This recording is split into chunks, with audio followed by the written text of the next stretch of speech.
అసలు శివతత్వానికి ఉన్న గొప్పతనం ఏమిటో తెలుసా? భక్తుణ్ణి నెత్తి మీద పైన పెడతాడు, తాను కింద కూర్చుంటాడు. ఆ మహానుభావుడు తిన్నడు.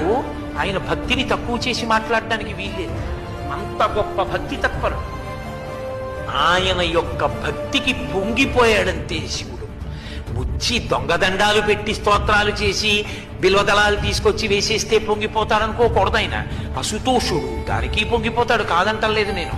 కానీ మనసున్న చోట ఆయన పరవశించిపోతాడు, నెత్తి మీద పెట్టుకుంటాడు. ఆయన ఎంగిలి నీళ్లు నోట్లో పట్టుకొచ్చి లింగం మీద ఉమిశాడు, అభిషేకంగా తీసుకున్నాడు. అంటే మనం చేయకూడదు, తిన్నడికి తెలియదు కాబట్టి చేశాడు, దాన్ని భక్తితో స్వీకరించాడు. కాలి చెప్పుతో శివలింగాన్ని తుడిచాడు, కూర్చగా అంగీకరించాడు.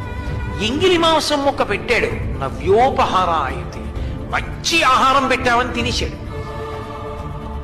ఇంత పరవశించిపోయి అంత నీచమైనవన్నీ కూడా తన ఉపచారములుగా స్వీకరించి కొండ మీద కన్నప్పని పెట్టి తాను కిందున్నాడు.